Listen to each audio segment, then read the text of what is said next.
अस्सलाम वालेकुम viewers, welcome to exploring पाना। तो आज का हमारा डिस्कशन का टॉपिक है रेस्पिरेशन इन कॉकरोच। ठीक है, तो ये क्लास 11 बायोलॉजी के चैप्टर नंबर 13 गैशियस एक्सचेंज का बहुत इंपॉर्टेंट टॉपिक है हमारे पास। ठीक है, तो हम बात करते हैं कॉकरोच के अंदर रेस्पिरेशन किस तरह की होती है। तो अगर हम बात करें रेस्पिरेशन इन कॉकरोच, तो कॉकरोच में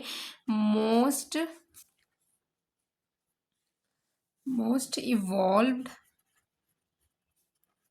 टाइप की रेस्पिरेशन देखने को मिलती है। इनका रेस्पिरेटरी सिस्टम बहुत इवॉल्व्ड है as compare to hydra and earthworm. ठीक है ना, तो हमने देखा था कि जो हाइड्रा और अर्थवर्म के अंदर किसी भी किस्म का स्पेशलाइज्ड ऑर्गन नहीं था, लेकिन इसमें होंगे। That's why it is the most evolved respiratory system. ठीक है, तो इनके पास एडवांस रेस्पिरेटरी सिस्टम होता है एज कंपेयर टू दी जो अर्थवर्म और हाइड्रा। ठीक है, तो इनके पास स्पेशलाइज्ड रेस्पिरेटरी ऑर्गन्स होते हैं। ठीक है, रेस्पिरेटरी ऑर्गन्स जो काफ़ी स्पेशलाइज्ड होते हैं। ठीक है ना, ये ऑर्गन बेसिकली कुछ जो होंगे वो हमारे पास ट्यूबुलर सिस्टम होंगे।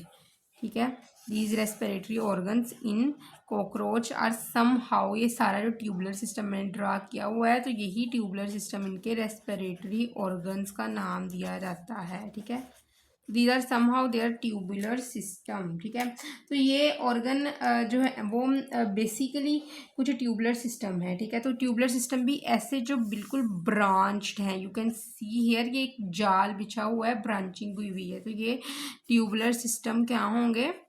ब्रांच्ड होंगे। ठीक है, ब्रांच टाइप के ट्यूबुलर सिस्टम होंगे। ठीक है, तो आपने एक बात याद रखनी है कि कॉकरोच के ट्रैकिया जो होता है ना वो लाइंड होता है काइटन से। ठीक है, तो जो इनका ट्रैकिया होगा ना उसके पास कौन सी चीज़ होगी? लाइंड होगा वो काइटन से।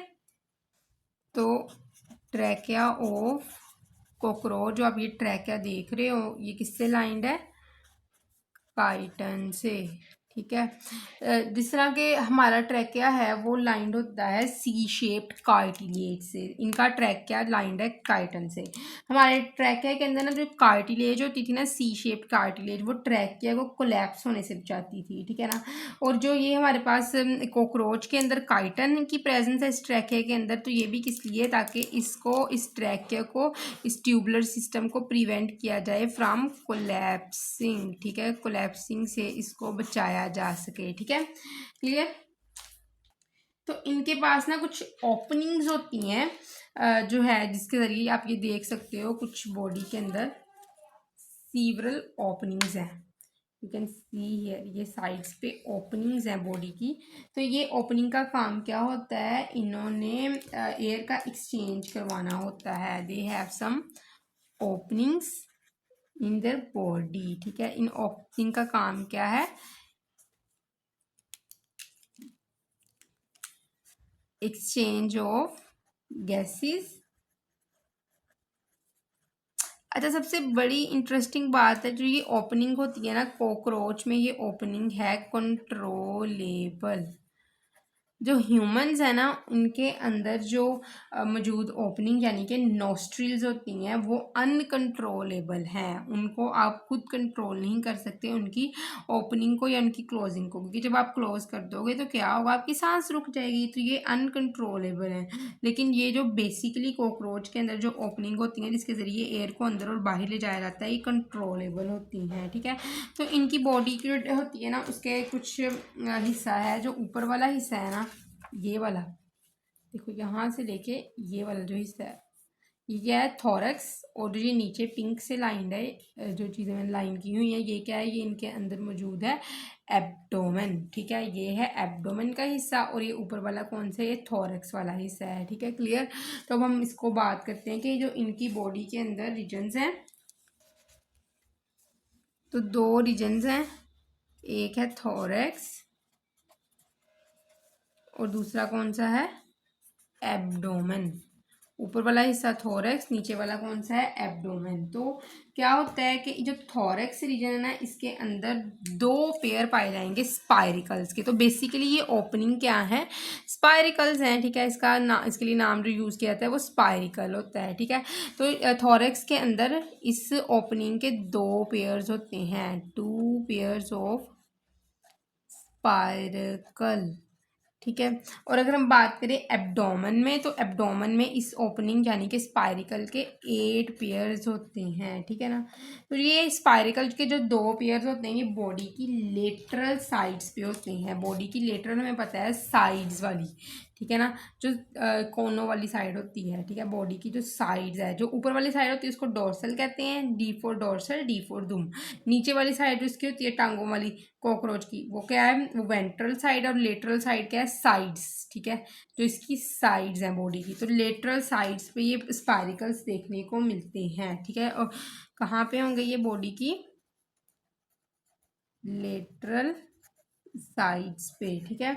अच्छा, तो उसके बाद 8 पेयर स्पाइरिकल्स के, और ये स्पाइरिकल वो ओपनिंग है जिसको यूज किया जाता है गैसियस एक्सचेंज के लिए, ठीक है। अच्छा, जो ये स्पाइरिकल्स होते हैं ना, ये स्पाइरिकल्स के ऊपर एक चीज़ है जो इसको बंद करेगी अपनी मर्जी से या फिर खोलेगी, तो वो एक वाल्व है, ठीक है। तो दी स्पाइरिकल्स है वाल्व, एक ढक्कन है इसके ऊपर, जिसने क्या करना है, अपनी मर्जी से इसको खोलना है और बंद करना है, ठीक है।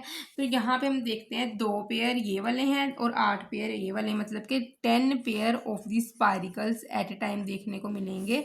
जो इसको हम देखेंगे कि 20 स्पाइरिकल्स हैं, 10 पेयर मतलब कि 20 स्पाइरिकल्स इनके अंदर आपको देखने को मिलेंगे, ठीक है। बॉडी की लिटरली साइड्स पे ये अरेंज्ड है आपके पास, क्लियर। यहाँ पे अगर हम बात करें ना, तो ये स्पाइरिकल्स जो होती है ना, देखो ये स्पाइरिकल्स है, ये क्या है, ओपनिंग, इसको आपने नाम दिया था स्पाइरिकल का। तो वो कहता है कि स्पाइरिकल जो होती हैं नेक्स्ट जाती हैं ट्रैकिया में। स्पाइरिकल के बाद जो स्ट्रक्चर होगा वो ट्रैकिया होगा, दी स्पाइरिकल्स लेड टू ट्रैकिया, ठीक है। तो ये जो ओपनिंग साइड्स पे देख रहे हो ये कहाँ तक लेके जाएंगी, ये ट्यूब के अंदर जाएंगी, इसको आप ट्रैकिया का नाम देते हो। ट्रैकिया जो होता है ना, ये बॉडी की डोर्सल और वेंट्रल दोनों साइड पे एक्सटेंड है। डोर्सल कहते हैं ऊपर वाली साइड को, ठीक है, और वेंट्रल साइड नीचे वाली साइड को। तो आप देख सकते हो मैंने एक जाल बिछाया हुआ है, ट्रैकिया एक्सटेंड है ऊपर और नीचे दोनों तरफ, देखो ऊपर की तरफ है, देखो ये नीचे की तरफ है। तो वेंट्रल साइड दोनों की तरफ ये ट्रैकिया को फैला दिया गया है, एक्सटेंड करवा दिया गया है बॉडी की, ठीक है। अच्छा, अब जो होती है ना, ट्रैकिया छोटी छोटी नालियों के अंदर डिवाइड कर रहा है, यू कैन सी हियर। तो ये छोटी छोटी नालियों को कहते हैं ट्रैकियोल्स, ठीक है। Trachea is subdivided into small tubes called as the tracheole, ठीक है। अच्छा, अब क्या होता है कि ट्रैकिया नेक्स्ट जो है वो जो ट्रैकियोल के अंदर डिवाइड करता है, और ये ट्रैकियोल्स होती हैं ये कुछ ब्लाइंड डक्ट्स के अंदर जाती हैं। तो यहाँ पे ये ब्लाइंड डक्ट्स मौजूद हैं जिसका सिरा जो है वो आगे से बंद है, ठीक है। That's why called as the blind ducts. तो ट्रैकियोल ने नेक्स्ट ये ट्रैकिया, स्पाइरिकल से आए हवा ट्रैकिया में, ट्रैकिया से डिवाइड किया ट्रैकियोल्स में, ट्रैकियोल ने नेक्स्ट डिवाइड किया जो है वो हमारे पास जो ट्रैकियोल नेक्स्ट चलेगी एक ब्लाइंड डक्ट के अंदर, मतलब कि ट्रैकियोल की एंडिंग बंद होकर एक ब्लाइंड डक्ट बनाती है, ठीक है। तो इस ब्लाइंड डक्ट के अंदर मौजूद है फ्लूइड, ठीक है। इसके अंदर क्या चीज़ें मौजूद है, फ्लूइड मौजूद है, ठीक है। This blind duct contain fluid, ठीक है, इसमें फ्लूइड होगा। तो क्या होता है, ये पार्शियली फील्ड होता है, ठीक है। जो blind duct of tracheole is partially filled with fluid, ठीक है। तो ऑक्सीजन जो होती है ना, ये जब आएगी यहाँ से स्पाइरिकल हवा से आएगी, हवा आई है इसके अंदर ऑक्सीजन ज़्यादा है, स्पाइरिकल के अंदर आई, इंटर हुई, मतलब कि ओपनिंग से इंटर हुई, ट्रैकिया तक आई, ठीक है। ट्रैकिया से ट्रैकियोल में, ट्रैकियोल से इस फ्लूइड में, ठीक है। जब इस फ्लूइड में आएगी तो यहाँ पे जो मौजूद टिश्यूज़ हैं इन्होंने इस ऑक्सीजन को अब्जॉर्ब कर लेना है, ठीक है, इस फ्लूइड से, ठीक है, ऑक्सीजन अब्जॉर्ब कर लेना है, ठीक है। अब क्या होता है, हमें पता है कि टिश्यूज़ ने जब वर्क करना होता है तो उसके लिए एनर्जी की ज़रूरत होती है। तो ये क्या करते करते हैं? ये रेस्पिरेशन करते हैं, सेलुलर रेस्पिरेशन, जिसमें क्या होता है, कार्बन डाइऑक्साइड प्रोड्यूस होती है, ठीक है ना। तो टिश्यू रिस्पायर्ड करते हैं और कार्बन डाइऑक्साइड की प्रोडक्शन करते हैं, और ये कार्बन डाइऑक्साइड जब टिश्यू के अंदर ज़्यादा हो जाती है तो वो इस फ्लूइड के अंदर अब्जॉर्ब करवा ली जाती है, ब्लाइंड डक्ट के जो फ्लूइड होता है, ठीक है। तो कार्बन जो ऑक्सीजन जो है टिश्यू ने इस जो है फ्लूइड से अब्जॉर्ब कर ली और इस फ्लूइड के अंदर कार्बन डाइऑक्साइड वापस दे दी, ठीक है। अब कार्बन डाइऑक्साइड जब फ्लूइड के अंदर आई है, carbon dioxide comes to fluid, fluid से ये आई ट्रैक्योल में, ट्रैक्योल से ये आई ट्रैकिया में, और ट्रैकिया में से स्पाइरिकल के जरिए कार्बन डाइऑक्साइड को बॉडी से बाहर निकाल दिया गया। तो इस तरह ऑक्सीजन ले ली जाती है और कार्बन डाइऑक्साइड बॉडी से बाहर निकाल दी जाती है। क्लियर, लग गई समझ इसकी, ठीक है। तो ये था इसका कुछ प्रोसेस, ठीक है। अब हम बात करते हैं ब्रीथिंग के मैकेनिज्म की कॉकरोच में।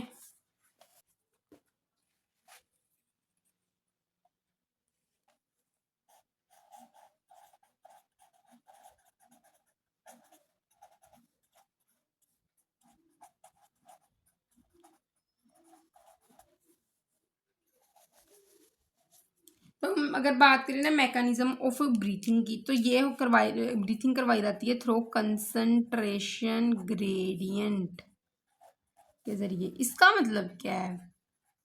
इसका मतलब ये है कंसंट्रेशन ग्रेडियंट होना चाहिए एक प्रॉपर गैशियस एक्सचेंज के लिए। मतलब कि अगर हम बात करें ना कि ऑक्सीजन जो है वो इसका जो रेस्पिरेटरी ऑर्गन है उसके अंदर ऑक्सीजन कम होना चाहिए, और हवा जो हमें पता है कि हमेशा जो कंसंट्रेशन ग्रेडियंट का मतलब है हाई से लो की तरफ मूव करना, हाई से लो की तरफ मूव करना, ठीक है। कंसंट्रेशन ग्रेडियंट डिफरेंस इसको कहते हैं। तो ऑक्सीजन जब जो है रेस्पिरेटरी ऑर्गन के अंदर जो है वो कम रखी जाएगी, तो हवा के अंदर ऑक्सीजन ज़्यादा होगी, तो हवा ज़्यादा से ज़्यादा अंदर ऑक्सीजन लेके आएगी। एट द सेम टाइम जब कार्बन डाइऑक्साइड इस रेस्पिरेटरी ऑर्गन के अंदर या रेस्पिरेटरी फ्लूइड जो हमारे पास है उसके अंदर ज़्यादा होगी, तो कार्बन डाइऑक्साइड और हवा के अंदर कम होगी बाहर, तो कार्बन डाइऑक्साइड को हाई से जो कि अंदर फ्लूइड में ज़्यादा थी बाहर हवा की तरफ मूव करवाया जाएगा। तो इस डिफरेंस को कंसंट्रेशन ग्रेडियंट डिफरेंस कहा जाता है, इसके जरिए ऑक्सीजन और कार्बन डाइऑक्साइड को बॉडी के अंदर और बाहर ले जाया जाता है, ठीक है। क्लियर।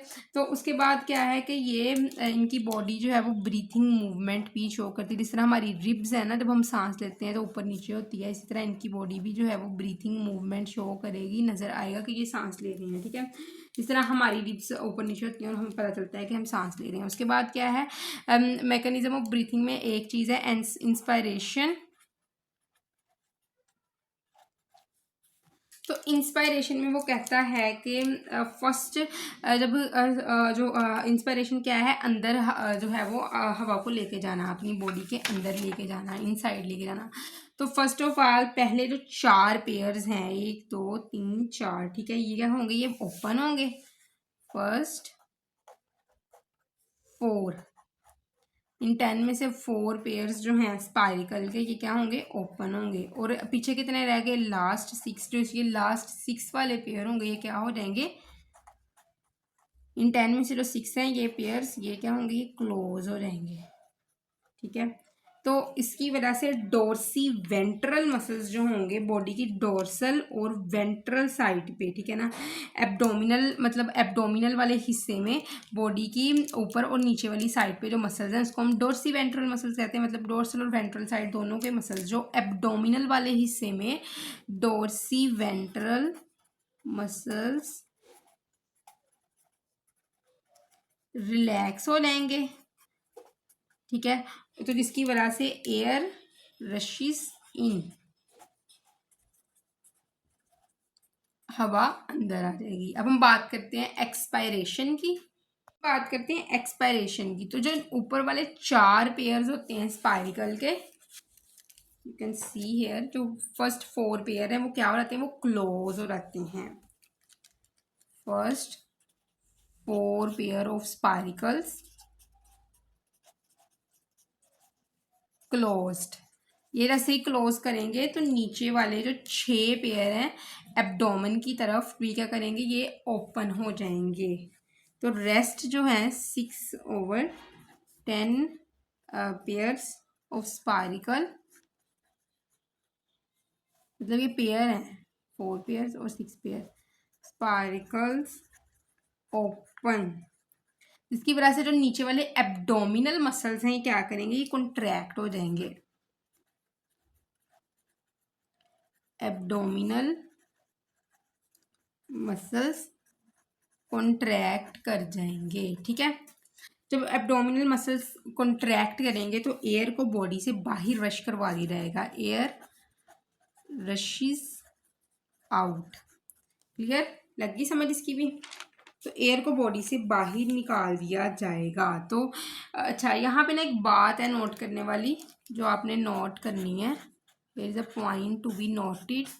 तो वो ये है कि ब्लड नहीं इनके अंदर इन्वॉल्व होता है, जिस तरह ह्यूमन और अर्थवर्म के केस में ब्लड होता था गैशियस एक्सचेंज में, इन्वॉल्व इसके अंदर नहीं होता है। इसके अंदर डायरेक्ट जो होती है ना वो ऑक्सीजन सप्लाई की जाती है टू टिश्यूज। ठीक है, कॉकरोच के अंदर इनके अंदर ब्लड नहीं इन्वॉल्व होता गैशियस एक्सचेंज के लिए। ठीक है ना, ब्लड जो होगा वो नहीं इन्वॉल्व होगा। ठीक है, क्लियर, जिस तरह अर्थवर्म और ह्यूमन का केस में होता है। ठीक है, तो आई होप सो कि आपको जो है वो रेस्पिरेशन कॉकरोच की समझ लगी होगी, लेकिन किसी भी किस्म कंफ्यूजन है तो कमेंट सेक्शन में पूछ सकते हैं। थैंक यू सो मच, अल्लाह हाफिज़।